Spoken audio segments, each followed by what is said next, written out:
Sempurnakan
Tubuhmu dan darahmu Tuhan tersyurah bagi kami. Engkau telah mengatakan sebelumnya Bapa, dan oleh karena bilur-bilur Yesus, maka kami menjadi sembuh. Terima kasih untuk perkataanmu yang penuh dengan kuasa. Perkataanmu adalah kebenaran, kehidupan, tuntunan dalam hidup kami. Sebab itu Tuhan tidak ada alasan untuk tidak percaya pada Kristus. Demi nama Yesus Tuhan kami berdoa mengucap syukur. Kami siapkan hati kami untuk menerima firman-Mu dengan kuasa darah anak domba Allah yang kudus. Kami masuk ke dalam hadirat dan pelataran-Mu dengan ucapan syukur. Amin. Selamat pagi, shalom saudaraku yang diberkati oleh Tuhan Yesus Kristus.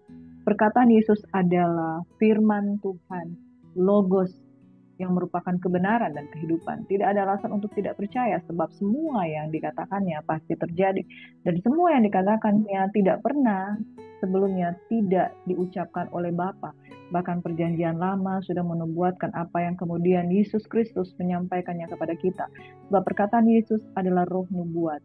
Dan roh nubuat dia akan mengerjakan apa yang Tuhan perintahkan. Firman Tuhan di dalam Yesaya 5 ayat 11 berkata bahwa firman Tuhan yang disampaikan tidak akan pernah kembali dengan sia-sia. Apa yang kuperintahkan, dia akan pergi melaksanakan apa yang dia perintahkan dan pasti akan berhasil. Saudaraku yang diberkati oleh Tuhan Yesus Kristus, orang benar hidup oleh iman, dan iman timbul dari pendengaran. Pendengaran akan firman Kristus. Sebab itu mari kita terus sungguh-sungguh percaya. Saudaraku, tidak ada alasan untuk tidak percaya kepada Kristus, sebab firman-Nya adalah roh yang menghidupkan. Mari Bapak Ibu Saudara, kita akan menikmati kebenaran firman Tuhan pada pagi hari ini. Perkataan Yesus adalah kebenaran dan kehidupan. Dalam Matius 26 ayat 26 hingga ayat 35, bagaimana Yesus mengatakan bahwa di dalam perjamuan yang terakhir bersama dengan murid-muridnya, perjamuan itu adalah perjamuan yang menyatakan tubuh Kristus. Roti itu adalah tubuh Kristus dan darah Yesus. Anggur itu melambangkan darah Kristus. Matius 26 ayat 26 hingga ayat yang ke-29. Dan ketika mereka sedang makan, Yesus mengambil roti, mengucap berkat, memecah-mecahkannya lalu memberikannya kepada murid-muridnya dan berkata, "Ambillah, makanlah, inilah tubuhku."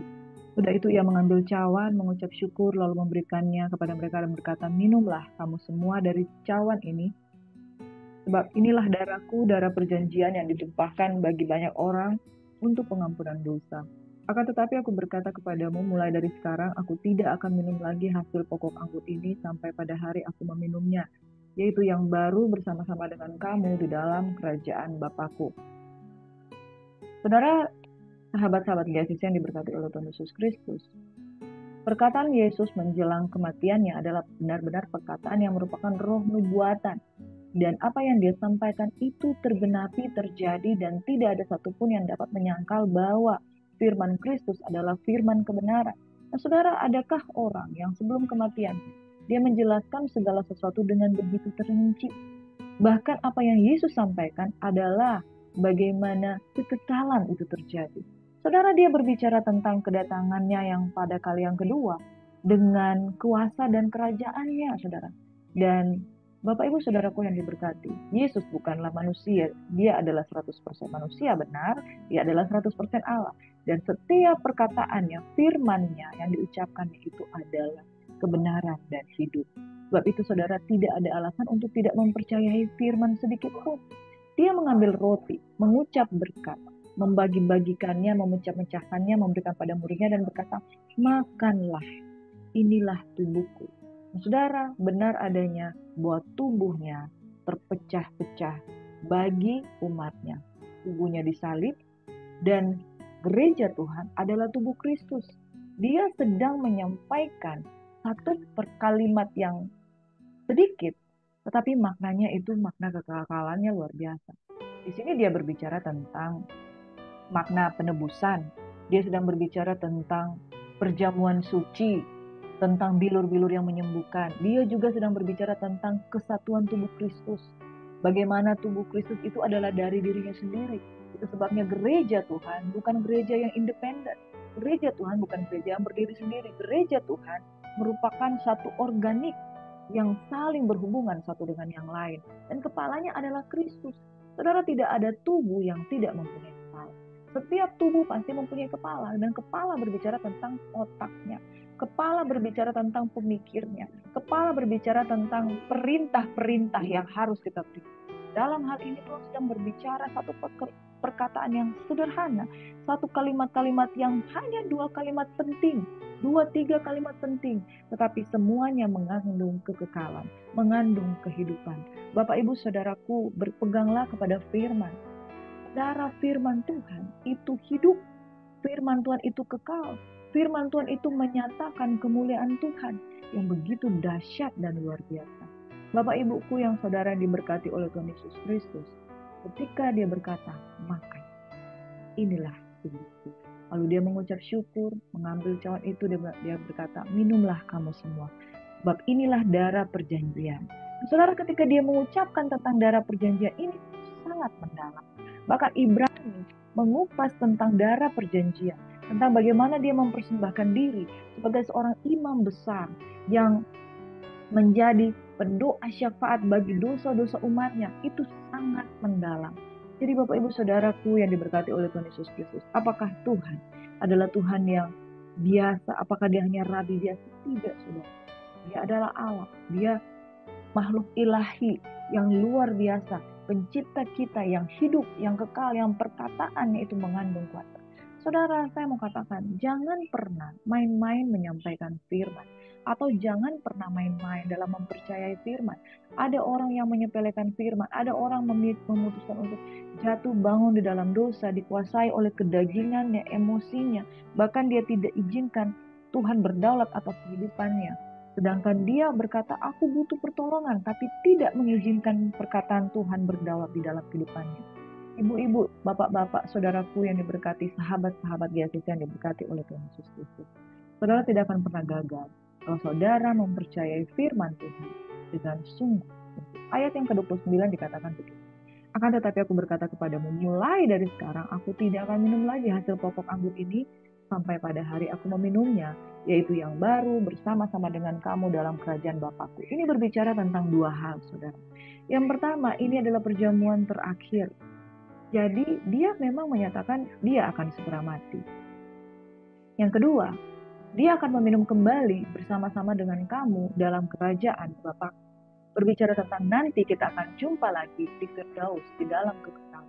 Bapak Ibu Saudaraku yang diberkati, adakah Tuhan berdusta dengan perkataannya? Sama sekali tidak. Bapak Ibu Saudaraku yang diberkati oleh Tuhan Yesus Kristus. Makanya kalau mau percaya firman Tuhan, saudara harus memilih. Kalau mau percaya, percaya sungguh-sungguh. Kalau nggak mau percaya, saudara tidak akan mengalami kuasa dari firman tersebut. Saya mau katakan bahwa Yesus tidak pernah main-main dengan kuasa darahnya. Itu sebabnya ketika seseorang menerima tubuh dan darah Kristus, dia harus sungguh-sungguh menghormati agar jangan menjadi sakit penyakit. Karena kita menyangkal kuasa dari perjamuan suci. Saudaraku yang diberkati, perkataan Yesus adalah kebenaran, kehidupan, kekekalan ada di sana. Dia berbicara, dia pasti akan menggenapi. Dia katakan ini perjamuan terakhir. Nanti kita akan meminumnya pada waktu aku di dalam kerajaanmu bersama dengan kamu. Janji ini sangat mendalam, saudara. Bagaimana dia janji akan ada perjumpaan kembali antara aku dengan kamu. Aku memang akan pergi. Mungkin murid-muridnya akan bertanya, kamu mengatakan kamu akan mati, dibangkitkan pada hari ketiga. Lalu kamu katakan engkau akan minum bersama-sama kami dalam kerajaanmu. Itu hal yang membingungkan. Saudara, saya mau katakan bahwa tidak semua perkataan Yesus pada hari ini dapat kita pahami dengan baik, dapat kita interpretasikan dengan baik, tetapi yang harus kita lakukan adalah percaya saja. Sebab di dalam percaya, di dalam tinggal tenang dan percaya, di situ terletak kekuatan kita. Di dalam tinggal tenang dan percaya, di situ terletak kekuatan kita. Ada amin? Percaya kepada firman, bahwa firman itu adalah roh dan kehidupan. Firman Tuhan itu adalah kebenaran dan kehidupan. Ketika saudara percaya pada kebenaran firman Tuhan, maka saudara juga akan dibenarkan. Dan kebenaran itu akan mengerjakan keselamatanmu di dalam Kristus Yesus. Bapak Ibu Saudaraku yang diberkati oleh Tuhan Yesus Kristus, percayalah kepada Tuhan dengan segenap hati. Bahkan Yesus berkata-kata kepada murid-muridnya, sesudah menyanyikan nyanyian pujian, pergilah Yesus dan murid-muridnya ke Bukit Salib. Maka berkatalah Yesus kepada mereka, malam ini kamu semua akan terguncang iman karena. Sebab ada tertulis, aku akan membunuh gembala dan kawanan domba itu akan tercerai-berai. Akan tetapi sesudah aku bangkit, aku akan mendahului kamu ke Galilea. Petrus menjawabnya, biarpun mereka semua tergoncang imannya karena engkau, aku sekali-kali tidak. Yesus berkata kepadanya, aku berkata kepadamu, sesungguhnya malam ini sebelum ayam berkokok, engkau telah menyangkal aku 3 kali. Kata Petrus kepadanya, sekalipun aku harus mati bersama-sama engkau, aku takkan menyangkal. Semua murid lain pun berkata demikian juga. Bapak, Ibu, Saudaraku yang diberkati oleh Yesus berkata-kata sesuatu yang akan menjadi fakta, sesuatu yang akan menjadi faktual. Ketika dia berkata seperti itu, di ayat-ayat yang selanjutnya, ternyata benar. Petrus menyangka Yesus 3 kali sebelum ayam berkokok untuk kali yang kedua. Bapak Ibu Saudaraku yang diberkati, artinya perkataan Yesus adalah tuntunan akan masa depan. Perkataan Yesus adalah peringatan akan masa depan. Perkataan Yesus adalah warning bagi kita yang hidup. Perkataan Yesus adalah petunjuk bagi kita untuk berjaga-jaga. Ketika dia dengan sungguh-sungguh menasihati kita untuk berjaga-jaga dan berdoa sebab tuan rumah tidak tahu kapan pencuri akan datang pada malam hari, maka kita diperintahkan untuk berjaga-jaga. Bagaimana saudara kita dapat berjaga-jaga? Percaya pada firman Tuhan yang sungguh-sungguh. Saudaraku, Petrus tidak awas dengan dirinya. Ketika firman Tuhan sudah disampaikan bahwa malam ini kamu semua akan tergoncang imanmu karena aku, bahwa gembala itu akan dibunuh dan akan tercerai-berai. Akan tetapi sesudah aku bangkit, aku akan mendahului kamu ke Galilea. Petrus berkata, biarpun semua tergoncang imannya karena engkau, aku sekali-kali. Ternyata Petrus juga tergoncang, bahkan dia menyangkal Yesus 3 kali. Lebih parah dari yang lain-lain yang tidak mengucapkan janji. Apa yang harus kita pelajari di sini, saudara? Jangan terlalu yakin dan percaya diri dengan diri kita sendiri. Kalau kita tidak bersandar kepada peringatan Yesus, kita betul-betul akan mengalami kejadian. Saudara, terkadang rambu-rambu diberikan di depan kita sebelum kita betul-betul mengalami yang namanya kecelakaan. Di jalan berbelok-belok biasanya hati-hati, ada tikungan. Lalu di jalan yang berbelok-belok biasanya ada larangan, dilarang belok ke sini, dilarang belok ke situ. Ya, kemudian hati-hati ada jurang. Saudara, kita secara visual kita lihat ada jurang. Tetapi peringatan itu memberikan warning kita, membuat kita menjadi awas. Dan seringkali orang pun sekalipun dia sudah melihat peringatan, toh ditabraknya juga, dilanggarnya juga, saudara. Perkataan Yesus adalah tuntunan bagi kita semua.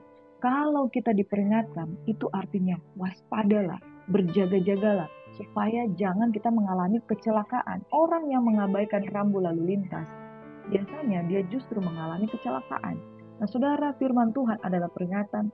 Firman Tuhan adalah rambu-rambu kehidupan. Barang siapa percaya kepada firman Tuhan, dia tidak akan dikecewakan. Sebab dengan rambu-rambu yang ada, saudara, Tuhan Yesus menyayang kita dan menjaga supaya kita jangan jatuh. Supaya kita jangan terjebak dan mengalami kecelakaan. Kecelakaan jasmani, kecelakaan rohani. Tuhan sedang menjaga kita dengan firman-Nya. Dan barang siapa percaya kepada firman-Nya, dia akan hidup dan hidup sampai pada kekekalan. Firman Tuhan pada pagi hari ini, mari kita renungkan bersama-sama. Yang pertama, roti dan anggur yang sudah disampaikan tadi melambangkan tubuh dan darah Kristus. Dan darah Yesus adalah darah perjanjian untuk pengampunan dosa. Itu sebabnya mari kita bersandar sungguh-sungguh pada penebusan salib Kristus yang menyelamatkan kita. Dan perenungan firman Tuhan pada hari ini kita lihat bahwa perjamuan ini adalah perjamuan terakhir sebelum ia diserahkan. Dan perjamuan yang terakhir sebelum ia diserahkan, dia berjanji dia akan kembali. Dia akan kembali bukan sebagai manusia, dia akan kembali bukan sebagai rabi, guru, atau siapapun mereka mengenalnya pada waktu itu, tapi dia berjanji akan muncul sebagai raja di dalam kerajaannya. Jadi ada teritorial, ada kekuasaan, dan ada wilayah kekuasaannya yang mulia yang dia akan tunjukkan. Dan hebatnya, saudara, kamu akan minum bersama murid-murid Kristus dan semua orang yang disebut muridnya. Amin. Itu sebabnya saudara, jadilah murid Kristus. Sebab orang yang menjadi murid Kristus, kepadanya akan dijanjikan hal-hal surgawi. Kamu akan minum bersama-sama dengan aku di dalam kerajaanku. Yang kelima, saudara, nubuatan digenapi tentang kawanan domba itu akan tercerai-berai. Hanya saudara, perkataan Yesus adalah roh nubuat. Perkataan tentang Yesus bahwa Petrus Perkataan Yesus tentang Petrus yang akan menyangkal Yesus itu pun terjadi. Saudara, perenungan pada pagi hari ini saya mau tuntun kita semua bahwa perkataan Yesus adalah roh nubuat. Di dalam Wahyu 19 ayat 10, maka tersungkurlah aku di depan kakinya untuk menyembah dia, yaitu malaikat ya. Tetapi ia berkata demikian, janganlah berkata demikian, janganlah berbuat demikian. Aku adalah hamba sama dengan engkau dan saudara-saudaramu yang memiliki kesaksian Yesus. Sembahlah Allah, karena kesaksian Yesus adalah roh nubuat. Kesaksian Yesus adalah roh nubuat. Saudara, barang siapa memiliki kesaksian Yesus, dia sedang memiliki roh nubuat di dalam Kristus. Dan kesaksian Yesus adalah roh nubuat. Perkataan Yesus adalah roh nubuat. Oleh karena dia mengatakan apa yang pernah dinubuatkan dan dia menggenapi apa yang menjadi nubuatan. Perkataan Yesus adalah roh nubuat. Perkataan Yesus adalah kebenaran dan hidup. Perkataan Yesus adalah tuntunan bagi orang percaya. Dan tidak ada alasan untuk kita tidak berpegang kepada firman-Nya yang membawa pada kehidupan. Ketika Tuhan berfirman, oleh bilur-bilur Yesus engkau menjadi sembuh. Saudara percaya, ketika Tuhan berfirman, roti yang terpecah-pecah bagimu adalah persekutuan dengan tubuh Kristus. Cawan yang kita angkat ini, kita minum anggur ini, adalah persekutuan dengan darah Kristus. Itu benar-benar terjadi. Saudara dan saya, oleh karena perjamuan suci yang melambangkan tubuh dan darah Kristus yang terpecah dan tercurah bagi kita menikmatinya dengan penuh iman dengan ucapan syukur, maka itu terjadi di dalam kehidupan kita.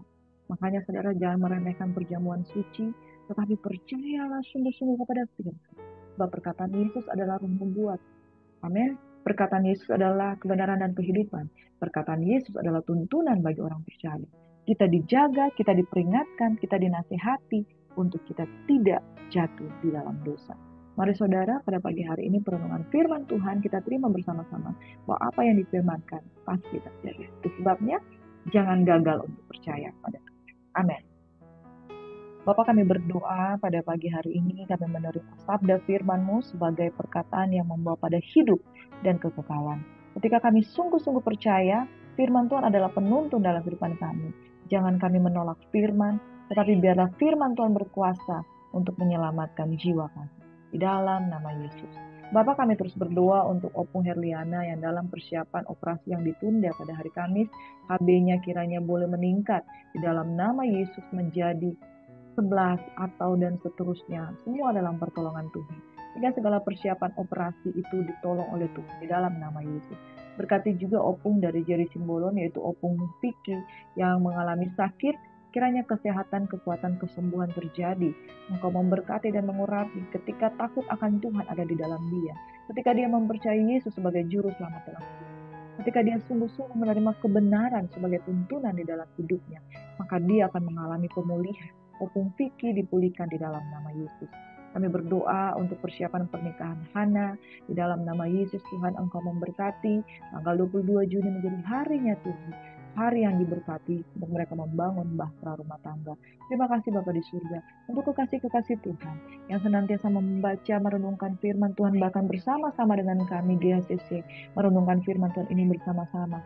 Tuhan kiranya memberkati dan melindungi engkau, menyinari engkau dengan wajahnya, memberikan engkau kasih karunia, dihadapkan wajahnya padanya, dan memberikan engkau jalan keluar demi jalan keluar. Engkau yang terikat roh hutang, dibebaskan. Engkau yang terikat dengan belenggu dosa, dipulihkan, dibebaskan. Engkau yang terikat dengan segala macam bentuk kejahatan, dipulihkan. Engkau yang mengalami sakit, dibebaskan. Berkati Windy Tuhan, dalam pemulihan ginjalnya, organ-organ tubuhnya, dipulihkan dalam nama Yesus. Kami percaya, kami terima berkat Tuhan, percaya kepada firman Tuhan yang hidup, yang kekal, maka kami akan sembuh. Berkati juga Pak Sangga Marbun yang saat ini mengalami sakit mah, sakit lambung. Tuhan jamah oleh bilur-bilur Yesus, dia sembuh, dan di dalam nama Yesus dia mengalami lawatan kuasa Tuhan, dan dia beroleh iman percaya, sehingga oleh karena anugerah Tuhan dia mengalami pemulihan. Kami yang ada di sini semua menerima berkat Tuhan. Kami siap menjalani hari kehidupan kami dalam pertolongan Yesus. Haleluya. Semua yang diberkati katakan amin. Shalom and God bless you. Tuhan Yesus.